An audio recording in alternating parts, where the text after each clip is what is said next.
Hello friends, I welcome you all in maths by Avinash Kanpure. तर पहा, पर्सेंटेजचा हा आपला आता ही जी सिरीज चालू आहे, आपला टाईप 27 चालू आहे. पहा, याच्यामध्ये आतापर्यंत आपण भरपूर सारे टाईप पाहिलेत आणि विदाऊट फॉर्म्युला आपण सर्व क्वेश्चन काय केले, सॉल्व्ह केले आहेत. पहा, आता आजचा हा जो टाईप आहे खूप इम्पॉर्टंट आहे. आता बाकीचे व्हिडिओ तुम्ही पाहिले नसतील तर ते पाहून घ्या, ठीक आहे. पहा, क्वेश्चन आहे, एका परीक्षेत 40% विद्यार्थी मराठीत नापास झाले. 40% विद्यार्थी मराठीत नापास झाले. परीक्षेवर आधारित प्रश्न आहेत. पहा, 25% विद्यार्थी विज्ञानमध्ये नापास झाले. पहा, मराठीमध्ये किती? 40% आणि सायन्समध्ये किती? 25% नापास झाले आणि 10% दोन्हीमध्ये नापास झाले. तर तर एकूण विद्यार्थी परीक्षेत पास झाले. एकूण किती विद्यार्थी परीक्षेत पास झाले यांना सांगायचं आहे, म्हणजे टक्केवारीमध्ये सांगायचं आहे. पहा, आता हा जो आहे मॅथ्स आहे, याच्यामध्ये 40 आणि सायन्समध्ये किती झाले? 25 झाले. तर मग या दोघांची काय करायची? सरळ सरळ बेरीज करायची. हे झाले आपले 65% काय झाले? पास झाले.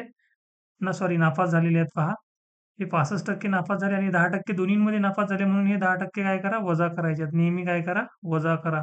हे जे 10% दोघांमध्ये आहेत, त्यातले 10% काय करा? वजा करा. कारण ते डबल काउंट होत आहेत. ठीक आहे. आणि मग राहिले किती? हे 55% काय झालेले आहेत? नापास झालेले आहेत. पण त्यांनी काय विचारलं? तर एकूण किती विद्यार्थी परीक्षेत पास झाले? तर एकूण किती असतात आपले? 100% असतात. मग यातले 55% जर नापास झाले, तर पास किती झाले असतील? 45%. ठीक आहे. आणि हेच आपलं काय आन्सर आहे. पहा, आता हा एक बेसिक टाइप आहे आणि हा स्टँडर्ड पॅटर्न आहे. पहा, असे एक्झाममध्ये क्वेश्चन्स येत राहतात. पहा, नेक्स्ट आहे. पहा, टाइप 28. आता या टाइपमध्ये काय आहे? पहा, अ आणि ब च्या मासिक वेतनाचा योग दिलेला आहे यांनी. आणि हा एक खूप इम्पॉर्टंट आहे, म्हणजे सेंट्रलच्या ज्या एक्झाम्स आहेत तर त्याच्यामध्ये हा विचारला जाऊ शकतो. ठीक आहे. आता एक्झाम कुठली असू द्या, आता TCS, आता आपल्या महाराष्ट्र स्टेटच्या एक्झाम घेत आहे. पहा, सरळ सेवा जी आहे ती TCS घेत आहे, तर मे बी त्याच्यामध्ये यायचे चान्सेस आहे. अ आणि ब च्या मासिक वेतनाचा योग दिलेला आहे आपल्याला 45,000.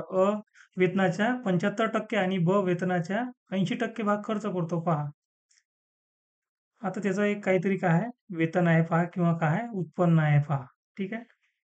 आता तो काय करू आला? उत्पन्नापैकी काही खर्च करतो. उत्पन्न म्हणजे काय? खर्च प्लस त्याचा सेव्हिंग आला त्याच्यामध्ये. ठीक आहे. उत्पन्न म्हणजे काय? खर्च प्लस त्याची बचत आली. पहा, आता तो जर उत्पन्नाच्या 75% अ, आता हा इथं काय? अ आहे आणि इथं काय? ब आहे. आता वेतनाच्या 75% आणि वेतनाच्या 80% भाग खर्च करतो. आता त्यांची बचत समान आहे. पण मला एक सांगा, जर 75% खर्च करत आहे, अ, आता हा आहे, याला आपण काय करूयात? 75% जर खर्च करत आहे, तर मग सेव्ह किती करत आहे तो? 25%. त्याच्या उत्पन्नाच्या 25% सेव्ह करत आहे. आणि आता यांच्या ज्या बचत आहेत ना, पहा, बचत काय? समान आहे. म्हणून आता ची बचत किती आहे?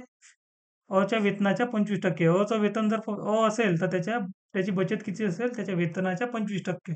आणि चं वेतन जर असेल, तर ची बचत किती असेल? त्याच्या वेतनाच्या काय? 20% असेल. ठीक आहे.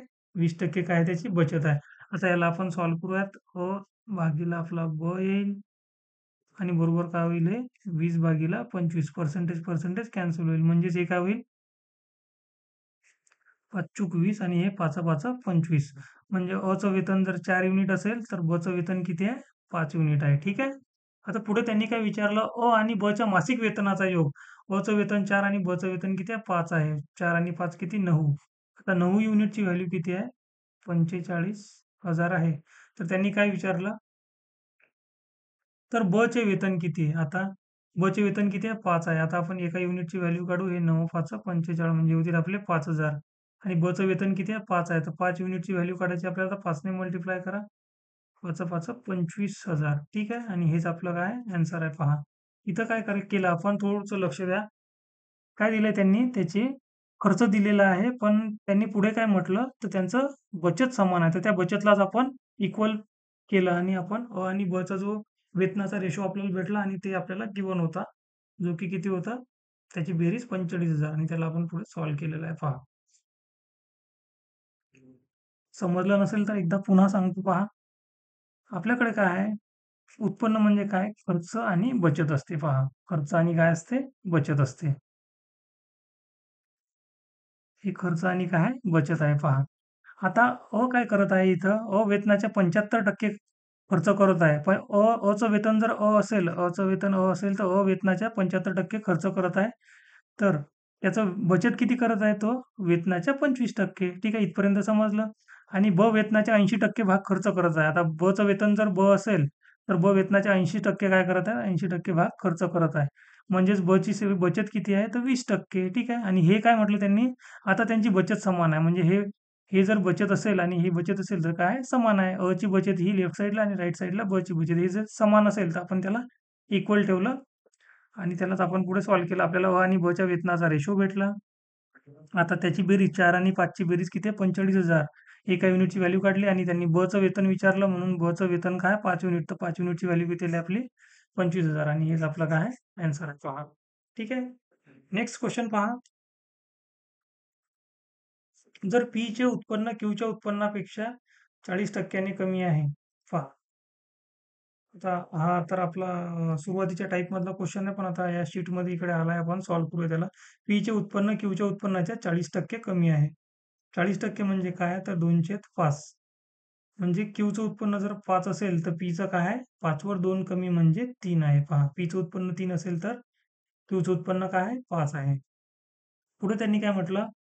तर पी आणि क्यूचे एकत्रित उत्पन्न, पी आणि क्यूचे एकत्रित उत्पन्न किती आहे? 5 आणि 3 8. एकत्रित उत्पन्न क्यूच्या उत्पन्नाच्या किती टक्के जास्त आहे पहा. क्यूच्या पी आणि क्यूचे एकत्रित उत्पन्न क्यूच्या उत्पन्नाच्या किती टक्के जास्त आहे पहा. हे झालं पी प्लस क्यूचं उत्पन्न आणि क्यूचं उत्पन्न किती आहे आपल्याकडे? तर 5 आहे पहा. क्यूचं उत्पन्न किती आहे? 5 आहे. आता पहा, क्यूचं उत्पन्न आहे 5 आणि पी प्लस क्यूचं आहे 8. म्हणजे पी प्लस क्यूचं एकत्रित उत्पन्न किती जास्त आहे क्यूच्या उत्पन्नाच्या? प्लस 3 आहे. म्हणजे 5 वर किती? 3 आहे. म्हणजे 100% ने मल्टिप्लाय करा. टक्के काढायचे असतील तर हे 5 दुनी 10, 20 त्रिक 60% आणि हेच आपलं काय आन्सर आहे पहा.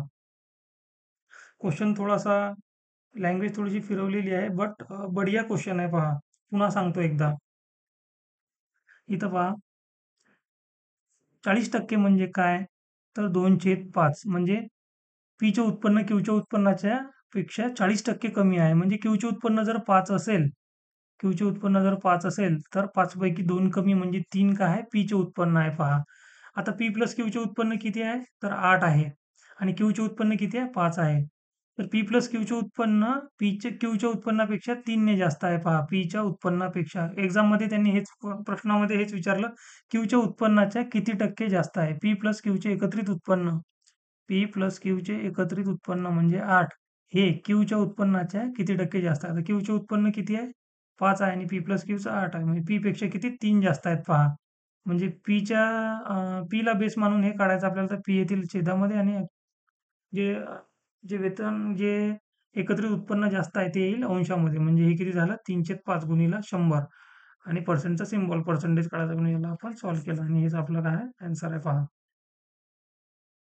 नेक्स्ट आहे आपल्याकडे टाइप 29. आता पास नापास वाले जे आहेत, आता तो जो क्वेश्चन होता तो ऍक्च्युअली तो वेगळा पॅटर्न होता. आता पास नापास याच्यामध्ये जे विद्यार्थी काही गुणांनी पास होतात, काही गुणांनी नापास होतात, हा तो पॅटर्न आहे पहा.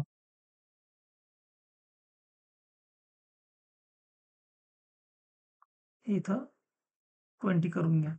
आता एका परीक्षेचे जे पास मार्क्स आहेत ते 25% आहेत पहा. पासिंग मार्क्स किती आहे? 25% आहेत. आणि एका विद्यार्थ्याला 120 गुण मिळाले तरी तो 20 गुणांनी नापास झाला. 20 गुणांनी काय झाला? नापास झाला. म्हणजे पास व्हायसाठी त्याला किती गुण पाहिजे होते? त्याला भेटले 120. आणखी किती पाहिजे होते त्याला? 20 मार्क्स पाहिजे होते. म्हणजे 140 मार्क्स पास व्हायसाठी पाहिजेत आणि परीक्षेचे पासिंग मार्क्स किती आहेत? 25% आहेत. मग मला एक सांगा, 25% ची व्हॅल्यू किती आहे? 140. आणि तर परीक्षेचे एकूण गुण काढायचे आहेत. एकूण गुण म्हणजे काय? तर 100%. मग याला 4 ने मल्टिप्लाय केलं तर हे होतील 100% आणि यालाही 4 ने मल्टिप्लाय केलं तर हे 14 चूक 56 म्हणजे 560 होतील. ठीक आहे. आणि 560 हेच आपलं काय आन्सर आहे पहा. पास नापासवर आधारित असे इझी इझी क्वेश्चन काय येत असतात एक्झाममध्ये. नेक्स्ट आहे पहा. हा एक बढिया क्वेश्चन आहे, जो की पास नापासवरच आधारित आहे विद्यार्थ्यांच्या. एका विद्यार्थ्याला 43% गुण मिळवतो तेव्हा तो 72 गुणांनी नापास होतो. पहा, जेव्हाही गुणांचे प्रश्न असतात पास नापासचे, हमेशा काय करा? पासिंग मार्क्स इक्वल करा. ठीक आहे. पासिंग मार्क्स काढा. एका विद्यार्थ्याला 43% गुण मिळवतो तेव्हा तो 72 गुणांनी नापास होतो पहा. म्हणजे त्याला पास होण्यासाठी किती मार्क्स पाहिजे होते? 43% प्लस 72 गुण. ठीक आहे. म्हणजे त्याला जर 43% प्लस 72 गुण असते, तर तो पास झाला असता. समजून राहिलं का? हे बघा काय म्हटलं त्यांनी, एका विद्यार्थ्याला 43% गुण, एक विद्यार्थी 43% गुण मिळवतो. ठीक आहे. तेव्हा तो 72 गुणांनी नापास होतो पहा. तो नापास झाला 72 गुणांनी. म्हणजे त्याला जर 72 गुण भेटले असते, तर तो पास झाला असता. म्हणून हे पहा इथं पास मार्क्स किती झाले? पासिंग मार्क्स किती झाले? 43% प्लस 72. ठीक आहे. आता नेक्स्ट, पण जेव्हा तो 57% गुण मिळवतो, पहा आता दुसऱ्या केसमध्ये काय? दुसऱ्या केसमध्ये काय 57% त्याला गुण जर भेटले, तेव्हा तो 40 गुणांनी पास होतो. म्हणजे त्याला 40 गुण एक्स्ट्रा होतात. मग या केसमध्ये पासिंग मार्क्स किती झाले? 57% वजा 40. ठीक आहे. हे पण काय पासिंग मार्क्सच आहेत पहा. म्हणजे 43% जर भेटले त्याला, तर त्याला आणखी 72 पाहिजे होते गुण. तेव्हा तो पास झाला असता. पण जर 57% गुण भेटले, तर त्याला 40 मार्क्स जास्त भेटले म्हणून ते आपण वजा केले. हे दोन्ही काय आहेत? पासिंग मार्क्स आहेत. मग आता दोघांना काय करू आपण? बरोबर ठेवूयात. 43% अधिक 72 बरोबर 57% वजा 40. आता याला जर सॉल्व्ह केलं तर आपले काय होतील? 72 अधिक 40 आणि हे 57% वजा 43%. आता हे किती होतील आपले? 4 आणि 1 14%. ठीक आहे. 14% आणि 14% ची व्हॅल्यू आपली होईल ही 2 आणि 7 आणि 4 11. म्हणजे 14% ची व्हॅल्यू किती आली आपली? 112 आली. तर यांनी काय म्हटलं, तर परीक्षा पास होण्यासाठी लागणारी टक्केवारी. परीक्षा पास होण्यासाठी काय पाहिजे आपल्याला? टक्केवारी काढायची आहे पहा. आपण काय करूयात सरळ-सरळ 1% 1% व्हॅल्यू काढूया. ठीक आहे. 1% म्हणजे किती? तर दोन्ही साइडला 14 ने आपण डिव्हाईड करू. 14 आठी 12 दोसे म्हणजे 1% म्हणजे काय? तर आपले 8 मार्क्स. ठीक आहे. 1% म्हणजे काय? तर आपले 8 मार्क्स. आता मी काय करतो? मी 2 गोष्टी आहेत माझ्याकडे. मी एक तर 43% काढू शकतो, एक तर 57% काढू शकतो. आता मी जर समजा 43% जर काढले, किंवा मी काय केलं सरळ-सरळ याला जर समजा 9 ने मल्टिप्लाय केलं. कितीने? 9 ने, आणि याला पण 9 ने मल्टिप्लाय केलं. हे किती होतील? 9% बरोबर काय होतील माझे? 72 गुण होतील. 9% म्हणजे सॉरी, इथं टक्के नाही येणार. मी काय केलं पहा, हे गुण आहेत. या साइडला काय आहेत? गुण आहेत आणि लेफ्ट साइडला काय? टक्के आहेत. मग मी हे 9%, आता याला जर मी 9 ने गुणलं, 9 ने का गुणलं? मला इथं 72 दिसले पहा. इथं काय दिसले? 72 दिसले. म्हणून मी काय केलं, इथं 9 ने गुणलं, हे झाले 72. पण या साइडने पण काय केलं मी? 9 ने गुणलं, मग माझे हे झाले 9%. 9% म्हणजे 72. जर मी या 72च्या जागी जर मी हे 9% टाकले, 9% म्हणजेच काय? तर 72 गुण. मग मी जर इथं जर समजा 9% टाकले, तर मला पासिंग मार्क्स किती होतील? 43 प्लस 9% म्हणजे 43 प्लस 9 किती झाले आपले हे? 52%. आणि हेच काय आपले पासिंग मार्क्स आहेत पहा. 52% लागतील त्या परीक्षेत पास व्हायला. आता आपण काय करू शकतो? इथं हे 40 ही काढू शकतो, 57% काढू शकतो, 43% काढू शकतो. पण इथं मला दिसलं, की मी काय करू शकतो? 72 काढू शकतो. इथं मला 8 दिसले. मी 9 ने गुणलं, सरळ-सरळ 8 न मग 72 झाले. म्हणजे 72 गुणची व्हॅल्यू किती आहे? 9% आहे आणि तेच मी तिथं पुट केली. ठीक आहे. मी 40% ही काढू शकतो, मी 57% आणि 43% ही काढू शकतो. ठीक आहे. आता या क्वेशनमध्ये आपल्याला टक्केवारी काढायची होती, म्हणून मी काय केलं, तर या गुणांना टक्केवारीमध्ये काढलं. ठीक आहे. म्हणून आपली डायरेक्ट टक्केवारी आली. आता मी जर ही टक्केवारी काढली असती, तर मग पुन्हा मला काय करावं लागलं असतं? कॅल्क्युलेशन्स करावं लागले असते. म्हणून आपण डायरेक्ट टक्केवारी काढली याच्यामध्ये पहा. पुढचा क्वेश्चन आहे, पास होणाऱ्या पास होण्यासाठी लागणाऱ्या गुणांपेक्षा साक्षीला 25% गुण जास्त आहेत. पहा, हे पासिंग मार्क्स आहेत आणि साक्षीला काय आहेत? 25% हे जास्त आहेत. आणि रीताला काय आहेत? 15% गुण कमी आहेत. पहा, हे 15% गुण कमी आहेत. आणि दोघींच्या गुणांमधील फरक किती आहे? 200 आहे पहा. तर सरळ-सरळ काय करायचं? हा जो डिफरन्स आहे ना, याची वजाबाकी करायची पहा. याची वजाबाकी म्हणजे काय?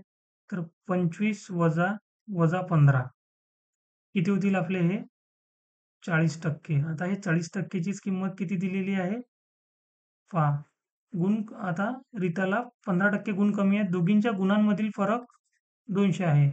आता दोघीच्या गुणांमधील फरक 200 आहे आणि टक्क्यांमधील फरक किती आहे? तर हा 40 आहे. 40% म्हणजे काय? तर 200 आणि मला काय करायचं आहे? तर परीक्षा किती गुणांची असते? परीक्षा 100% ची असते हमेशा. म्हणून मी काय करणार? इथं जर 2 ने मल्टिप्लाय केलं तर हे 20% ची व्हॅल्यू किती होईल? 100 आणि इथं मी जर 5 ने मल्टिप्लाय केलं तर हे होतील 100% आणि इथं पण 5 ने मल्टिप्लाय केलं तर हे होतील आपले 500 गुण. ठीक आहे आणि गुणांची 500 गुणांची ती काय होती? परीक्षा होती. आता इथं काय केलं मी पहा, सरळ-सरळ काय करायचं एक्झाममध्ये हे जे आहेत 25% आणि 15%. आता एका विद्यार्थ्याला हे हे हे बाउंड्री आहे समजा 5 मार्क्सची काय आहे? बाउंड्री आहे. एकाला कमी आहेत, एकाला जास्त आहेत. सरळ-सरळ त्यांची बेरीज करा. तो बेरीज म्हणजेच काय? तर त्या दोघांमधील दोघांच्या गुणांमधील फरक असते. ठीक आहे? आणि तोच इक्वेट करून काय करा? सॉल्व्ह करा. आता पहा हा प्रश्न आलेला आहे पोलीस भरती 2024 मध्ये. ठीक आहे? पोलीस भरती 2024 मध्ये हा प्रश्न आलेला आहे. काय म्हटलं त्यांनी? सिमरनला 40 पैकी 30 गुण मिळाले इंग्लिशमध्ये. पहा इंग्लिशमध्ये 40 पैकी 30 गुण आणि हिंदीमध्ये 50 पैकी 30 गुण आणि सायन्समध्ये, विज्ञानमध्ये 40 पैकी 20 गुण आणि मराठीमध्ये काय झाले 25 पैकी 18 गुण मिळाले. तर तिला कोणत्या विषयात जास्त गुण मिळाले पहा.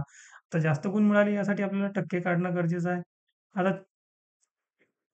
30/40 म्हणजे काय? तर 3/4 आणि हे 3 किती होतील? हे 5 होतील. हे काय होतील? 20 × 21 20 दुनी 40 आणि हे 18/25 जसे तसे राहतील. आता पर्सेंटेज काढायचे म्हटल्यानंतर सरळ-सरळ 100% ने मल्टिप्लाय करा.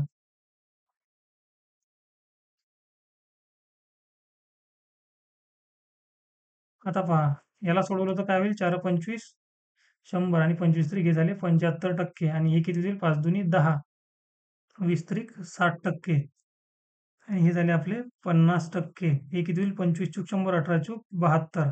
कशामध्ये जास्त आहेत रे सर्वात जास्त? तर इंग्लिशमध्ये. ठीक आहे? इंग्लिशमध्ये 75% 75% म्हणजे सर्वात जास्त गुण आहेत. ठीक आहे? इंग्लिशमध्ये. म्हणजे सिमरन इंग्लिशमध्ये काय हुशार आहे पहा. आता पहा आपण बाकी जे टाइप्स आहेत आपले ते आता नेक्स्ट व्हिडिओमध्ये आपण पाहणार आहोत. कारण इथपर्यंत जे आपण टाइप्स पाहिलेत, भरपूर सारे आपले टाइप्स झालेत आणि चांगल्या-चांगल्या क्वालिटीचे आपले काय झालेत क्वेश्चन झालेले आहेत पहा. आता हे जे प्रश्न आहेत ना आपण काही असे स्वतः सेट केलेले नाही आहेत. हे आलेले प्रश्न आहेत पहा सगळे आणि काही-काही गोष्टी असतात की ज्या एक्झाममध्ये जरी येत नसल्या तरी काही गोष्टी माहीत असणं गरजेचं आहे. कारण त्याच्यावर समोरची कन्सेप्ट डिपेंड असते, जे की एक्झाममध्ये विचारण्याची शक्यता असते वगैरे. तर त्यासाठी काय असते, की एखादं चॅप्टर आहे पहा आणि त्या चॅप्टरचा काहीतरी काय बेस आहे, तर तो बेस आपल्याला माहीत असणं गरजेचं आहे आणि तेच आपण काय करत आहोत पहा. आता असे टाइप वाईज आपले मॅक्सिमम आपले टाइप झालेले आहेत पहा आणि आता आपले जवळपास जे राहिलेले टाइप आहेत 29 टाइप आपले झालेले आहेत आणि आता जे पुढचे आहेत नेक्स्ट व्हिडिओमध्ये आपण पुढचे आता लास्ट व्हिडिओ घेणार आहोत ज्याच्यामध्ये आपले सगळे टाइप काय होतील कव्हर होतील. हा आता लास्ट बट वन व्हिडिओ होता. याच्यानंतर एक शेवटचा व्हिडिओ येईल आणि आपला पर्सेंटेज चॅप्टर पूर्णपणे आपण कंप्लीट केलेला आहे असं मी म्हणू शकतो. आणि याच्यामध्ये सगळे टाइप आपण कव्हर केलेले आहेत पहा. याच्यापैकीच एक्झाममध्ये कुठला ना कुठला तुम्हाला पाहायला मिळेल. जेवढे मी टाइप्स घेतले तेवढे तुम्ही कंप्लीट प्रॅक्टिस करायची, कंप्लीट क्वेश्चन आणि याच्यावरच आधारित कुठे क्वेश्चन भेटले ते सॉल्व्ह करायचे प्रयत्न करा. ठीक आहे फ्रेंड्स, थँक तोपर्यंत बाय बाय.